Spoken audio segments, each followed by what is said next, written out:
আসসালামু আলাইকুম ওরহমতুল্লাহি ওবারাকাতু। দিনে ইসলাম নলেজ চ্যানেলে আপনাদের স্বাগতম। আজ আমি আপনাদের সঙ্গে আলোচনা করব আজ পবিত্র সম্মানিত জুমার দিনে অথবা রাতে যদি আপনারা এই দুরূদটি একবার অথবা তিনবার অথবা 7 বার যদি পড়তে পারেন, অথবা এই দোয়াটি যদি আপনারা 3 বার পড়তে পারেন, আপনার জীবন যৌবনের সমস্ত গুনাহ আল্লাহ মাফ করে দিবেন। আপনি যদি জীবনে 50 বছর গুনাহ করে থাকেন, তাহলে এই দোয়াটির ওসিলায় আপনার জীবনের সমস্ত গুনাহ আল্লাহ মাফ করে দিবেন ইনশাআল্লাহ। এছাড়া ওই জুমার দিনে অথবা রাতে যেই নারী অথবা যেই পুরুষ এই আমলটি করবে, তার কপাল খুলে যাবে। তার ভাগ্যে যদি আল্লাহ খারাপ কিছুও লিখে থাকে, এই শুক্রবার দিন জুমার দিনের ওসিলায় তার ভাগ্যকে পরিবর্তন করে দিবেন, তার ভাগ্যে ভালো কিছু লিখে দিবেন ইনশাআল্লাহ। প্রিয় দিনী ভাই এবং বোনেরা, এই দিনটির এতটাই ফজিলাত যে এক জুমা হতে পরবর্তী জুমা পর্যন্ত এর মধ্যবর্তী সময়ের দিনগুলোর যাবতীয় গুনাহ ও অপরাধ জুমার ওসিলায় আল্লাহ তাআলা ক্ষমা করে দেন। এই দিনটি আল্লাহ তাআলার কাছে এতটাই গুরুত্ব যে আল্লাহ তাআলা এই দিনটির নামে একটি সূরা নাজিল করেছেন, সূরা জুমা। এটা আমরা সকলেই জানি। তাই সপ্তাহে যদি আপনি একটা দিনও আমল করতে না পারেন, তাহলে আমি মনে করব যে আপনার চাইতে দুর্ভাগা, কপাল পোড়া, হতভাগা আর কেই বা আছে বলুন তো? যে আল্লাহ আমাদেরকে এত সুন্দর করে সৃষ্টি করেছেন, যার ইবাদতের জন্যই আমাদেরকে সৃষ্টি করা হয়েছে, তার ইবাদত বন্দিগি না করে আমরা দুনিয়ার মোহে পড়ে, দুনিয়ার সুখ শান্তির মোহে পড়ে আমরা আখেরাতের জীবনকে ভুলে গিয়েছি।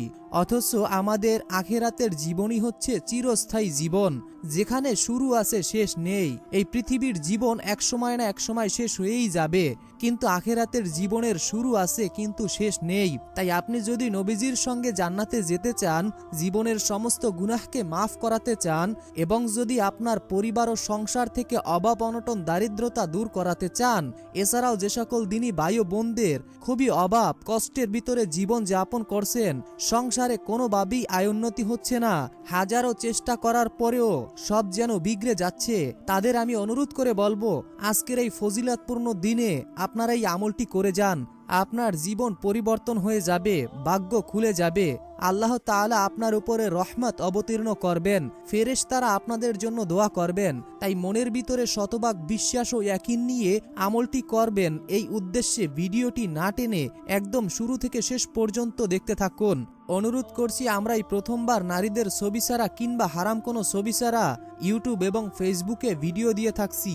এরকম ভিডিওগুলি যদি আপনি আপনার ফোনে পেতে চান, এজন্য অবশ্যই দ্বীন ইসলাম নলেজ চ্যানেলটিকে সাবস্ক্রাইব করে রাখুন এবং পাশে থাকা বেল বাটনটি অন করে রেখে দিন। এতে করে যখনই আমরা নতুন কোনো ভিডিও আপলোড করব, সঙ্গে সঙ্গে আপনাদের কাছে নোটিফিকেশন চলে যাবে। তো চলুন শুরু করি। ইসলাম প্রিয় দিনী ভাই এবং বোনেরা, নবীজি সাল্লাল্লাহু আলাইহি ওয়াসাল্লাম বলেছেন জুমার দিনের জন্য, এই জুমার দিনের আমল করার জন্য। এটা হয়তো কম বেশি আমরা সবাই জানি, কিন্তু জুমার নামাজ আদায় না করলে যে পানিশমেন্ট, যে শাস্তি আল্লাহ তাআলা আপনাকে আমাকে দিবেন, সেটা অনেকেই জানি না। জুমার গুরুত্ব কোরআনের আয়াতের মধ্যে বোঝা যায়। জুমার দিন আয়জান হলেই সব কাজ ছেড়ে দিয়ে মসজিদে চলে যাওয়ার হুকুম দিয়েছেন আল্লাহ রাব্বুল আলামিন। এত গুরুত্বের পরেও কেউ যদি জুমার নামাজ ছেড়ে দেয়, তার জন্য রয়েছে কঠিন শাস্তি। রাসূল সাল্লাল্লাহু আলাইহি ওয়াসাল্লাম ইরশাদ করেছেন, যে ব্যক্তি পরপর 3টি জুমা বিনা ওজরে কোনো কারণ ছাড়াই ইচ্ছাকৃতভাবে বাদ দিল বা ছেড়ে দিল, আল্লাহ তাআলা ওই ব্যক্তির অন্তরে মোহর মেরে দেবেন। তিরমিজি, আবু দাউদ, ইবনে মাজাহ শরীফের হাদিস। আর এরপর তারা আত্মবোলা হয়ে যাবে, অতঃপর সংশোধন লাভের সুযোগ থেকে বঞ্চিত হবে। মুসলিম শরীফের হাদিস। অর্থাৎ এখানে যে আপনারা সংশোধন হবেন, এটা থেকেও আল্লাহ তাআলা আপনাদেরকে বঞ্চিত করবেন। এই হাদিস থেকে এটাই বোঝা যায়, 4 শ্রেণীর লোক ব্যতীত জুমার নামাজ ত্যাগ করা কবিরা গুনাহ।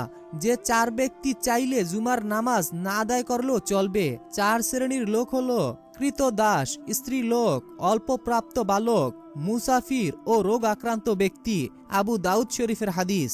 যে ব্যক্তি জুমার নামাজকে অথবা জুমাকে পরিত্যাগ করে, সে ইসলামকে অমূল্যায়ন করে। হযরত আব্দুল্লাহ ইবনে আব্বাস রাদিয়াল্লাহু তাআলা আনহু থেকে বর্ণিত, তিনি বলেন, রাসূলুল্লাহ সাল্লাল্লাহু আলাইহি ওয়াসাল্লাম ইরশাদ করেছেন, যে ব্যক্তি পরপর 3টি জুমা ত্যাগ করে, সে ইসলামকে পেছনের দিকে নিক্ষেপ করলো। মুসলিম শরীফের হাদিস। অর্থাৎ যে ব্যক্তি পরপর 3টি জুমাকে ত্যাগ করলো, সে যেন ইসলামকে পিছনে দিকে নিক্ষেপ করলো। দিনী ভাই এবং বোনেরা, শুক্রবার তথা জুমার দিন দুরুদ পাঠে রয়েছে বিশেষ ফজিলাত। আউস ইবনে আউস রাদিয়াল্লাহু তাআলা আনহু থেকে বর্ণিত এক হাদিসে এসেছে, নবী করিম সাল্লাল্লাহু আলাইহি ওয়াসাল্লাম ইরশাদ করেছেন, নিশ্চয়ই জুমার দিন শ্রেষ্ঠতম দিনগুলোর মধ্যে অন্যতম। সুতরাং সেদিন তোমরা আমার উপরে বেশি বেশি দুরুদ পড়ো। নিশ্চয় তোমাদের দুরুদ আমার সামনে পেশ করা হয়।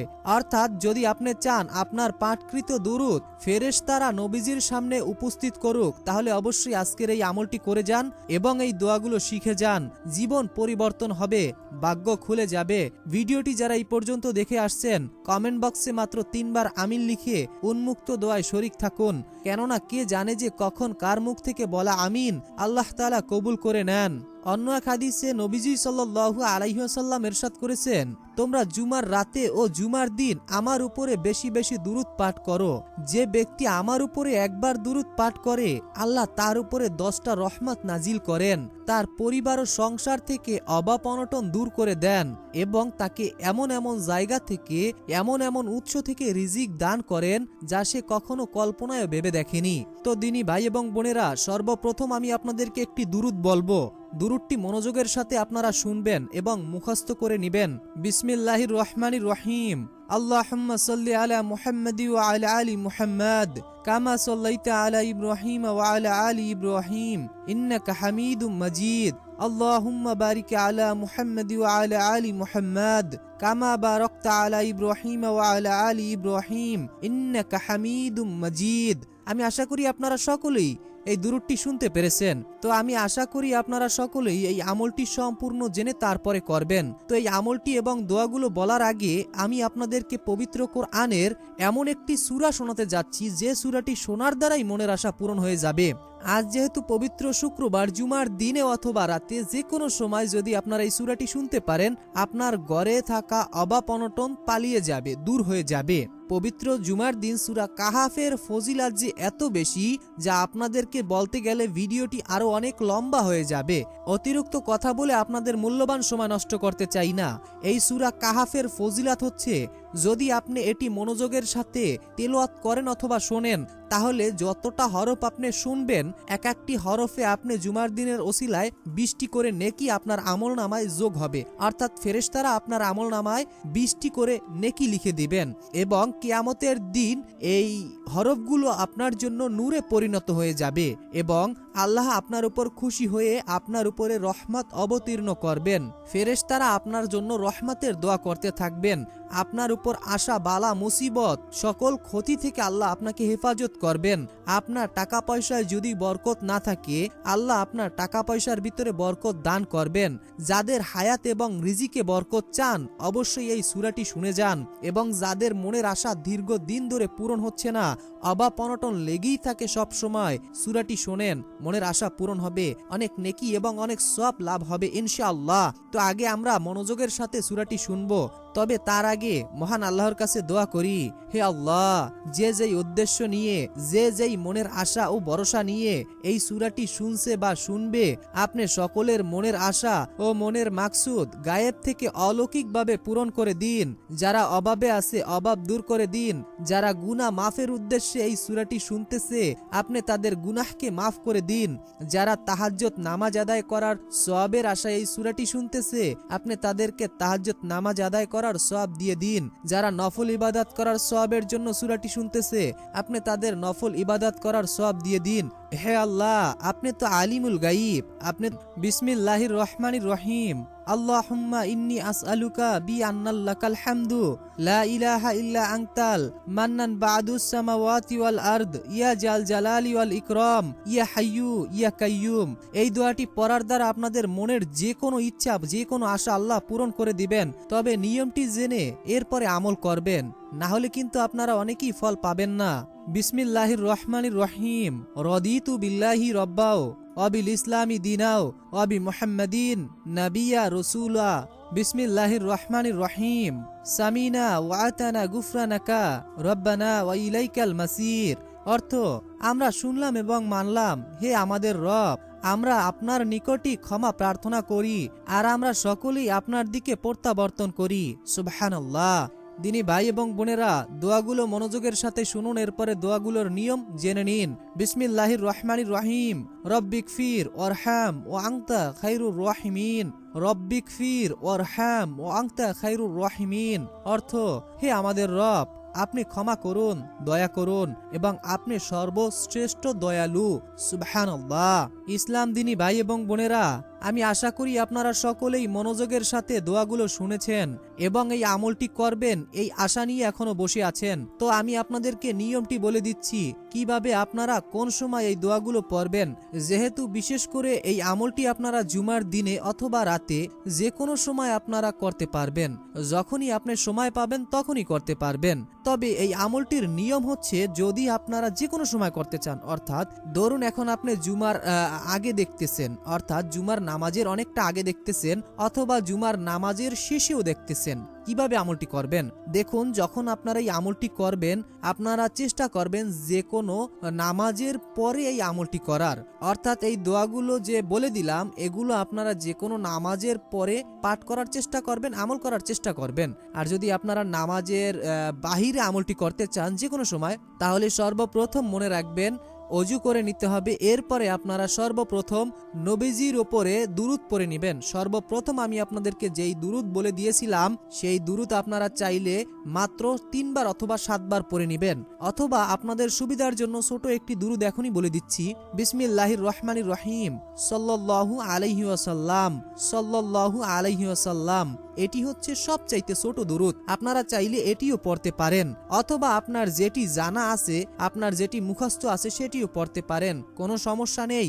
এরপরে যেই দোয়াগুলো বলে দিলাম সেই দোয়াগুলো মনে রাখবেন সর্বনিম্ন 21 বার থেকে শুরু করে 41 বার, সর্বনিম্ন 21 বার থেকে 41 বার। দোয়াগুলো খুবই ছোট, এগুলো আপনাদের 41 বার এক একটি দোয়া পড়তে সময় লাগবে সর্বোচ্চ 30 সেকেন্ড কি 1 মিনিট সময় লাগবে। তো আপনাদের যখন এই দোয়াগুলো পড়া হয়ে যাবে, মানে সমস্ত দোয়াগুলো পড়া হয়ে যাবে যেগুলো আমি আপনাদেরকে বলে দিলাম, এরপরে আপনারা আবারও শেষে নবীর উপরে 21 বার দুরূদ শরীফ পড়বেন।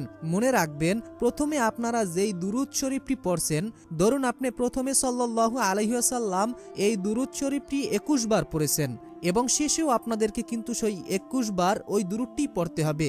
এই বিষয়টি অবশ্যই মনে রাখবেন এবং এরপরে আপনি মোনাজাত করবেন। সবচাইতে বেশি ভালো হয় যদি আপনি 2 হাত তুলে আল্লাহ তাআলার কাছে মোনাজাত করেন, তাহলে সবচাইতে আল্লাহ তাআলা আপনার ডাকে সাড়া দিবেন। এবং মোনাজাতের শুরুতে আপনি আল্লাহ তাআলার প্রশংসা করবেন, আল্লাহর প্রশংসা দিয়ে শুরু করবেন এবং নবীর উপরে একবার দুরূদ পড়বেন, সেটা যে কোনো দুরূদই হোক না কেন মোনাজাতের ভিতরে। এরপরে আপনি আপনার চাওয়া পাওয়াগুলো আল্লাহর কাছে বলবেন, অর্থাৎ মাঝখানে দোয়ার আগে এবং পরে দুরূদ শরীফ পড়বেন, আল্লাহর প্রশংসা করবেন, মাঝখানে আপনি আল্লাহ তাআলার কাছে চাইবেন আপনার যেটা প্রয়োজন, আল্লাহ তাআলা দিয়ে দেবেন ইনশাআল্লাহ। যদি এই নিয়মে এইভাবে মোনাজাতের মাধ্যমে আল্লাহ তাআলার কাছে বলতে পারেন, ইনশাআল্লাহ আপনার মনের নেক আশা আল্লাহ পূরণ করবেন, আপনার সমস্ত গুনাহ মাফ করবেন, তাহাজ্জুদ পড়ার সওয়াব হবে এবং পরিবার ও সংসারের রিজিকের সমস্যা দূর করে দিবেন আল্লাহ তাআলা। আল্লাহ তাআলা আমাদের সকলকে নেক আমল করার তৌফিক দান করুন, গুনাহ থেকে রক্ষা করুন এবং 5 ওয়াক্ত নামাজ আদায় করার তৌফিক দান করুন, আমিন। তো দর্শক, যদি আপনাদের কোনো মতামত থাকে তাহলে অবশ্যই কমেন্টে জানাবেন। পরবর্তীর ভিডিওতে আপনাদের প্রশ্নের উত্তর দেওয়ার চেষ্টা করব। আসসালামু আলাইকুম ওয়া রাহমাতুল্লাহি ওয়া বারাকাতুহু।